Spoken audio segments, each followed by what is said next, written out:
இப்ப என்னன்னா தமிழக சட்டப்பேரவை தேர்வில் சமய சார்பின்மை அரசியல் காப்போம்னு உள்ள தலைப்புல ஒரு நோட்டீஸ் வந்து நாளை காலையில கோயில்ல பூசை முடிஞ்சதும் எல்லாருக்கும் துண்டறிக்கை கொடுக்கிற மாதிரி ரெடி பண்ணி வச்சிருக்காங்க.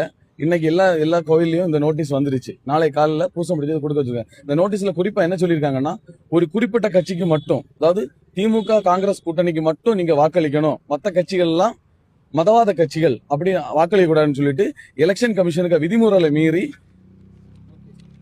நோட்டீஸ் போடுறாங்க.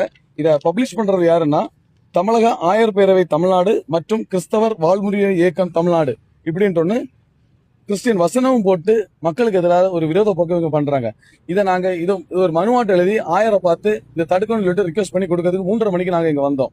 அப்ப எங்களை உள்ளாடி செக்ரட்டரியை பார்த்தோம். செக்ரட்டரியை பார்த்து விஷயத்த சொன்னோம். அவர் எங்களுக்கு பேசுறதுக்கு நேரம் இல்லை அப்படின்னு சொல்லிட்டு எங்களை அவாய்ட் பண்ணாரு. ஆயர் அனுமதி தரல. அதுக்கு ஆயரை பாக்குறதுக்கு கேட்டோம், அதுக்கு அனுமதி தரல. அதுக்கு வேண்டி நாங்க வெயிட் பண்ணிட்டு இருக்கோம். இப்போ ஒவ்வொரு தேர்தலையும் இந்த மாதிரி ஆயர்கள் மூலமாக மக்களுக்கு வந்து ஆமா தேர்தலில் வந்து காங்கிரஸ் கட்சி திமுக கட்சியில மட்டும் வாக்களிக்க ஒரு குற்றச்சாட்டு இருந்துட்டே இருக்கு. ஆமா இது உண்மை. அதுக்கு முன்னாடியே தடுக்கணும். அதுக்கு முன்னாடியே எங்களுக்கு இந்த தகவல் கிடைச்சதுனால நாங்க இங்க வந்தோம். ஏன்னா இது நடக்கக்கூடாது. ஜனநாயக நாட்டுல எலெக்ஷன் கமிஷனுக்கு தான் விதிமுறைகள் நடக்கக்கூடாது. ஆதாரத்தோட தான் நாங்க வந்திருக்கோம். எங்க கோயில இருந்து அந்த நோட்டீஸ் நாங்க எடுத்து வந்தோம். விநியோகம் பண்றதுக்கு இன்னைக்கு அச்சிட்டு வச்சிருக்காங்க. சோசியல் மீடியால பண்ணிட்டாங்க. அதுக்காக நாங்க பத்திரிகையாளரை சந்திக்கிறோம். மக்கள் எதுக்கு என்ன சொல்றாங்க? உங்க பங்கு மக்கள் பங்கு மக்கள் தான் வந்திருக்காது. அதாவது குளுத்தரை மறை மாவட்டத்துக்கு உட்பட்ட செட்டிச்சாவல, வியனூர், முளவுல, சாய்கோடு, திருப்பரப்பு, சாமியார், முட்டைக்கோடு, குலசேகரம் இப்படி எல்லா இடத்துல உள்ள பங்கு மக்களும் நாங்க சேர்ந்து வந்திருக்கோம். அங்க இருந்துள்ள ஒவ்வொரு பங்கு சார்பா தான் நாங்க வந்திருக்கோம். இது ஏன்னா இது ஒவ்வொரு தடவையும் நடக்குது. இது கூட்டணின்னு சொல்லிட்டு இந்த மாதிரி இதுதான் மத கலவரத்தை உள்துண்டு இருக்கு.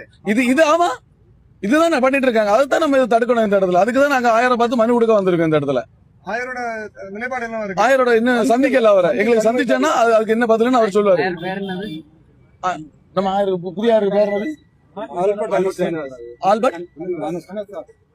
ஆல்பர்ட் அனஸ்தாஸ். ஆமா நான் முளவுல பங்கு இல்ல ஒரு கட்சி சார்ந்த ஆட்களா எல்லாரும் கிறிஸ்தவ மக்கள். நான் முளவுல பங்குல உள்ளேன். குறிப்பிட்ட ஒரு கட்சியில உள்ள ஆட்கள் இல்ல. அப்படி கிடையாது. பிஷப் உள்ளதா இருக்காங்க. ஆமா அவருக்கு தகவல் தெரியுமானோ தெரியாது. நாங்க செக்ரட்டரி தகவல் கொடுத்து 3:30 மணிக்கு நாங்க மனு கொடுத்துட்டோம். உள்ளாடி பெனின்